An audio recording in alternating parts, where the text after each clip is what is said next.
CEO Live Talks. I am Dr. Swanee Jett, and I have a passion for public health for over 30 years. Now, I'm in a position to affect change, and these are the critical conversations about health in our community with the people who can help me make those changes.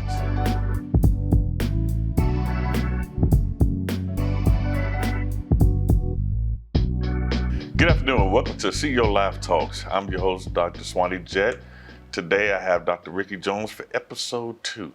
We definitely need to support our HBCUs more, and I don't think people really donate enough, right? Yeah, and I don't want to get into just the economic essentialism of it, right? It's the boards, Right. Because we seen it at Tennessee State where they have removed all the boards. President resigned. There's been some mismanagement of money. They're trying to put their own people in place because Tennessee State is owed almost $500 million. See, but Swanee, here's another argument as we get into more mature discussions about it. Correct. Tennessee State is a public HBCU that is controlled by a white superstructure in the state of Tennessee that has always disadvantaged Tennessee State, Correct. has robbed Tennessee State, refuses to pay, and then talks about its economic struggles. Right. In effect, it's broken Tennessee State's legs. Yes, And it then blamed it for limping. Right. The same thing is happening in Kentucky with Kentucky State. A lot of the public HBCUs, that's what's happening. They really are not controlled by black people, and white people are chopping their heads off. And it's scary to donate money when you know that structure is happening. And because that's- sometimes I struggle with that. And that's where the private HBCUs come in. Or we figure out how to politically seize control for the public HBCUs. And so, These are the conversations, right? These are conversations because, two things. One, we can't wait till they get to the HBCU to educate them because they are being dismantled and brainwashed in K through 12. Of course. So we got to teach our kids at home, right? We got to begin to educate our kids about our history, right? That's the only way. We can't wait till they get to it. If we wait till then it's probably too late for them anyway, because a lot of them just going to go become an expert in a subject and graduate. They don't do what me and you did. Take the extra courses in African American history and African history. They don't do that. Yeah. So we have to begin at a younger part of their age. We have to provide that tutelage. But that works for you and your children. Right. That works for me and my child. Not for most black folks, though. Okay. Because most black folks have come through school systems that, again, have miseducated them to the point that they cannot educate their children about these things at home. Okay. You can't teach what you don't know, right? So they just, how many times have you had conversations with black people, sometimes even professional black people, who have no viable knowledge about the history, politics, or social struggles or social movements of black people? They're just You're worried right. about making money, man. Right. I mean, Right. a lot of the quote unquote black professionals. But when you talk, they're ignorant about their people, and many of them have no interest in learning. Right. And so there are going to be certain public school systems, certain ones, that are going to have to turn. And some already have. Right. They got certain teachers, they got curricular advantages, even when those black teachers are sneaking it in. At some point, man, we'll have a conversation about my evolution. I would like to get your thoughts on what have been the long-term consequences of integration. Well, we could go right we can't there. start that here, right? Because it's too long of a conversation. And I will say that I have always been a staunch integrationist during my adult life, Was in my you? educational life. But that's changing. Was it? Because That's changing. I had a conversation. Actually, I wrote a poem about it years ago. You wrote a poem about it. I wrote a poem See, this is about why I love you, right? I wrote a It's this poem. kind of like I'm a poet too. In fact, I'm gonna have to send you my book of poems. I published it back in '08 when I was here, and it's titled "A Brother from Anger to Peace." But it talked about my anger growing up in a society that became integrated. Because when I saw Chicago and integration happen, what effectively did happen was the structure of funding the devastation, if I could say that word, the Disinvestment. I call it devastation. The devastation. Because it's divesting, right?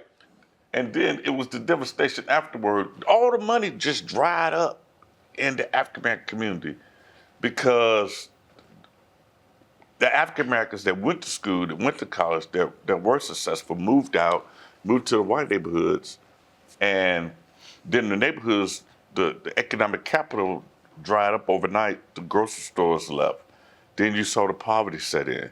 So I effectively think that, profoundly think that the integration hurt African Americans because we, not only did they move, but we didn't see like businessmen walk down the street anymore. We didn't see educators. We didn't see attorneys. We didn't see doctors. We didn't see that economic wealth. They moved to white neighborhoods. So it destroyed and then, we were better off when we were segregated than we were integrated. And that's my stance because I've seen it in every major city. The only cities that has all of a sudden that probably has changed is Atlanta. DC, Chicago is still the most segregated place in the U.S. Eugene, Oregon, Boston, all the places I've lived, I've seen it. Yeah.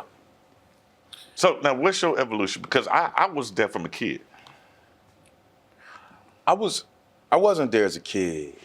I grew up in a completely black neighborhood. I grew up in Southwest Atlanta, but then I get bused to Buckhead, the Northside High School, and I didn't have a bad experience.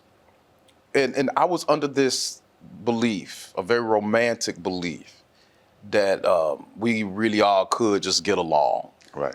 And as I was taught, you see, Brown versus Board and all of this stuff, if it was talked about at all, but you see it as in a positive, like, oh, black people are coming into the fabric of America and everything over time is going to be all right.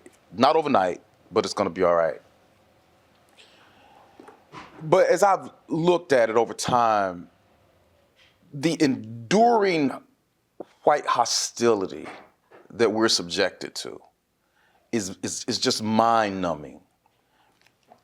And it has different iterations. You're not seeing black people hanging from trees anymore usually.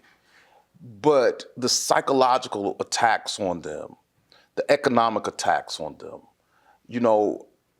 are just as damaging in many ways. How many black people are just being ruined. Well, you think about even police. The police brutality, all of these things. All of it. And, I'm not as big on the economic arguments as some people are, even though I know we're in a capitalist society. And I ain't trying to be broke, right? But I don't want to just talk about money, So you look at what's happened to black money with integration. But what has concerned me more is what's happened to black minds. And I was watching this thing on PTSD, and they were talking about people in war, and they were like, human beings are not wired to perennially be on alert, in a state of alert. Well, and that's what happens when you were at war. Yeah, your cortisol level continues to go up, the adrenaline gland. And that's what's happening to black people. We're constantly in a state of alert, especially in places like Louisville and Kentucky, Eugene, Oregon, Boston, because there's real and meaningful danger, not just to you being killed, but to your livelihood, to your children, all of that. And that's why it's very different. It's a different energy when you go to an Atlanta. Right. When I go home, man, I can relax. I can go to places, I see other black people. Doesn't mean I don't want no white people there, but I don't want to always be Ruby Bridges. Right. You don't always want to be in a situation where, and I'm just not built in such a way that I'm always going to be careful of what I say. Right. And, there was a time I was so angry, man, with black Kentuckians. I was so angry with them. Right. I'm like, why are y'all so afraid? Why won't you stand up and why won't you fight back? Why won't you say something? As I've gotten older and interacted with them and I understand what's been done to them, I'm not as angry with them. I pity them because I understand how much they've been damaged. But it's a condition, and I remember, and it probably has changed somewhat now, But I left Chicago in '86 at 17. And I go to Tennessee State. I'm in Nashville. And you know, this is in the '80s. And somebody said something that the N word, it was somebody white. And I said something back. And the black people that were from Nashville, from Tennessee, say, "Oh, whoa, whoa, whoa, whoa. You don't address that here. Wow. Right? We don't say something." I'm like, you know what? I ain't built like that. Yeah. Right? Because you're about to get popped in your mouth. Yeah. Right? That's what's gonna happen. You and then you out gonna call there- the police and I get whooped by the police. You out there like Lil Bossy. Right. Like Lil Boosie. Right. I just have a problem in saying, you know, we just gonna sit somewhere for 4 years and wait. No. That's We not. gotta have But that's something. that's not the point. I think what Jeremy Levitt is talking about. Because he's talking about a black agenda. Well, right. And Right. the first thing that you do with that is have legitimate conversations. Right. Where you're sitting down brainstorming and you're being honest, right? Right. You say, okay, this strategy hasn't worked historically. Right. This isn't working contemporarily. This right here has at this time. Can we replicate that in modern times? So what do we do here politically? What do we do economically? What do we do educationally? What do we do in our social structures? Right. What do we do in our community classes where we can try to teach as many of our people for free, right? What do we do in creating our own culture circles, even during this interregnum? So you're seeing black people right now who are kind of retreating from this whole Donald Trump thing. Black folk ain't even talking about it. Right. Black folk are telling white folk, hey, that's y'all stuff.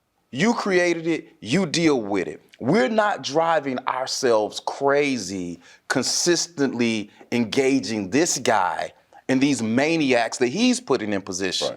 Right? And it's kind of like snakes. You can't train them just to jump up and bite black folk. You gonna get bit too. Mm-hmm. And guess what? And I tell my white friends this. I'm like, y'all need to be more worried than us, bruh. We used to going through struggle. Right. All right. We're used to scrounging. Right. We're used to fighting back. We're used to surviving. Right. What you got?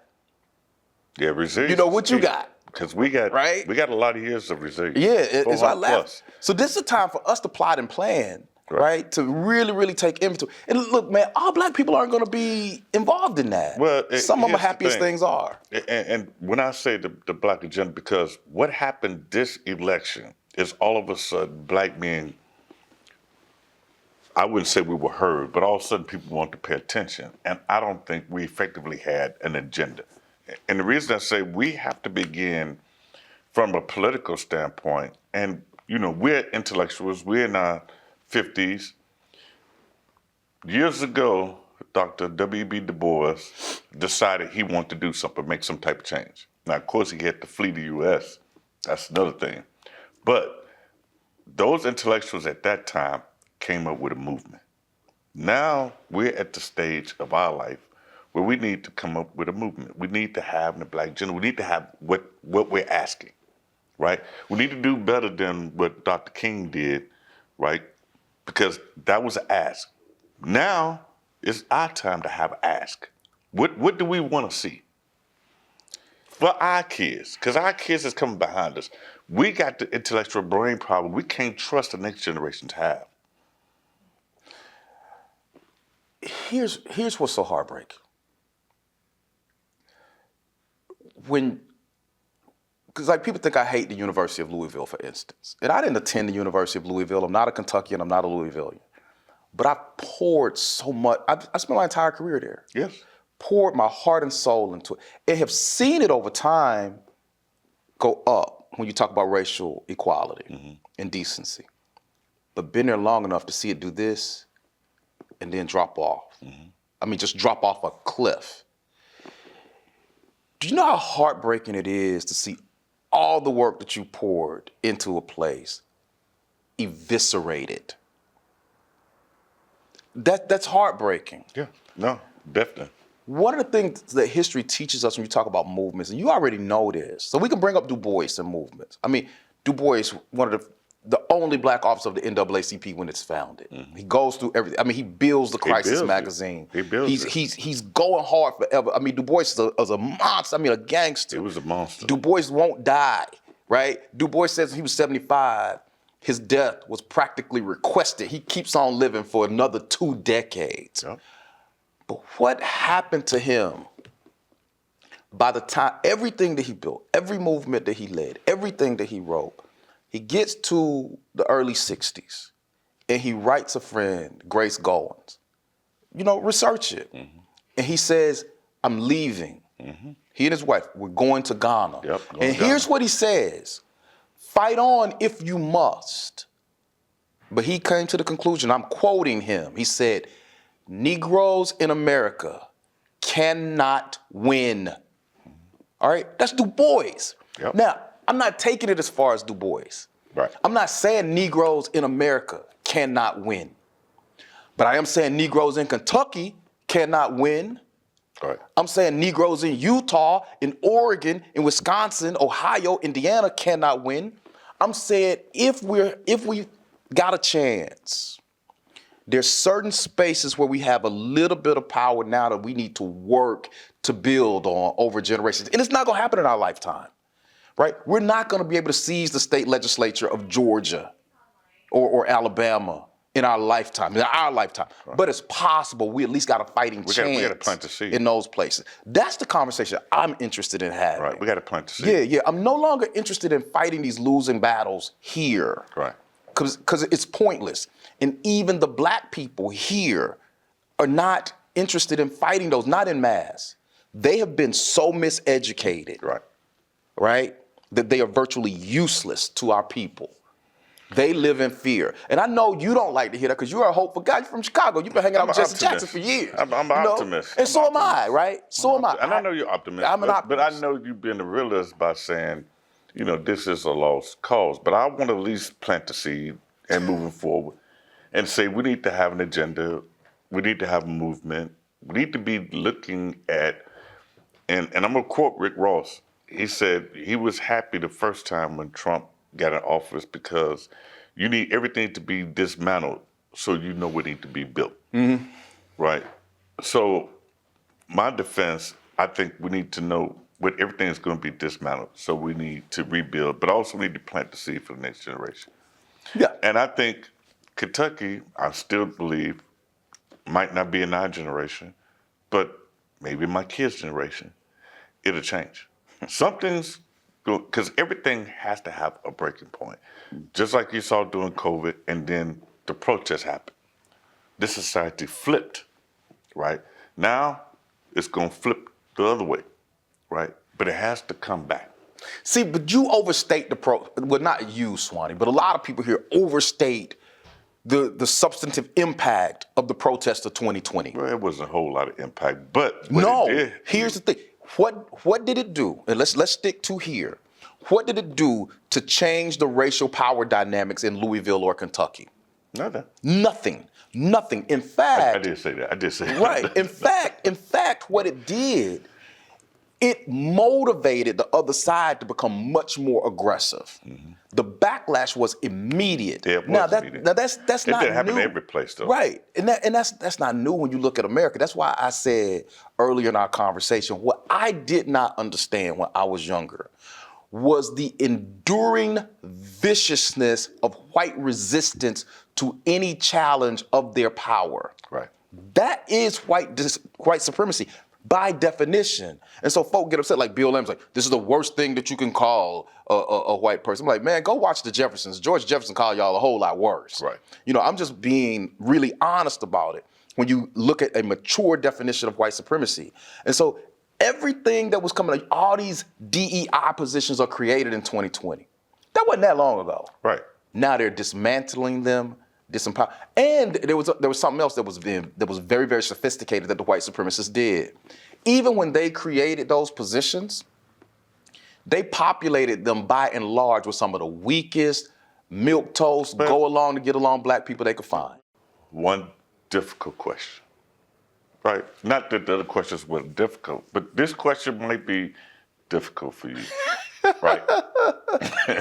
I'm scared. I don't know. Hey, man, somebody give me a drink. Anybody got a drink? What is that? We're going to tape and have bourbon. Yeah. And I bet you I get a sponsor. The moment I start bringing bourbon on the show and say, sipping, having a drink with Dr. Swanee Jet, I'm going to get a sponsor. Because you ain't really doing that. Right, we ain't doing that. But we're going to have some serious conversation. But so, Tell me one thing that African American people can do in Kentucky. In Louisville, we ain't even gonna go to Kentucky. In Louisville, right? In order to have some pushback, right? Support people like Dr. John, right, Marshall, and other people that's doing DEI, but other people that we need to have a black agenda as well. What is one thing we can do? In Kentucky. In Louisville. In Louisville. I ain't even going to Kentucky because that's too far out for me to deal with. I'm not going to answer your question as it was posed to me. No, I know you're going to change it. Of course. If I have advice for black people here, start making plans to leave. But that's supposed to be one positive thing. We can't leave. But it is a People might positive not thing. have the economics to leave. But I said start making plans to leave. And- I didn't say leave tomorrow. Hell, I'm not leaving tomorrow. Okay, right? so- All of us, many of us have personal ties. Right. I mean, my daughter is here. My daughter's mother is a Kentuckian. And we got generations I here. wasn't trying to impact my daughter's mother's professional life or her familial But structure. what if they don't want to leave? Well, then stay. And then do what? I don't know.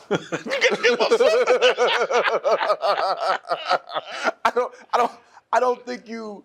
Look, man, I'm just being honest. So I would hope say, I'm wrong. I'm going to say, I'm going to help you out. Well, let me finish.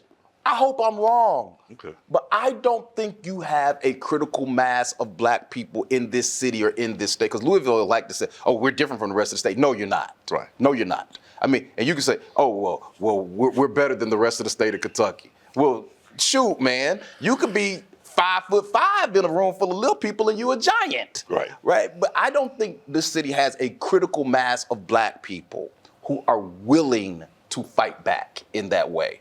And I think a good percentage of them, even if they wanted to, they have been so generationally oppressed economically, psychologically, and spatially that they do not have the tools to fight back against the resistance. Now, the one thing that you could do is admit where you are.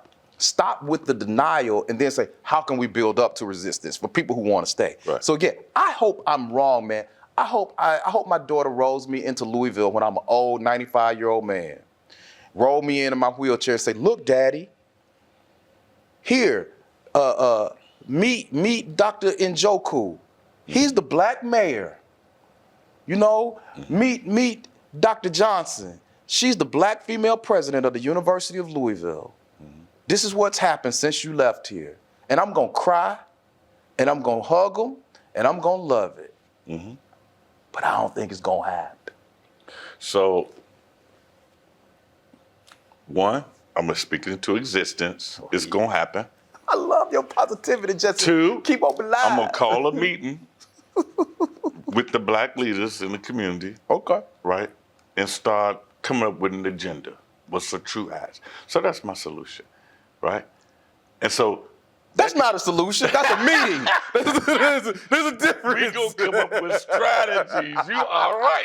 That's not a solution. That's a meeting. But we're going to come up with strategies because I think we have to move forward, knowing what's coming.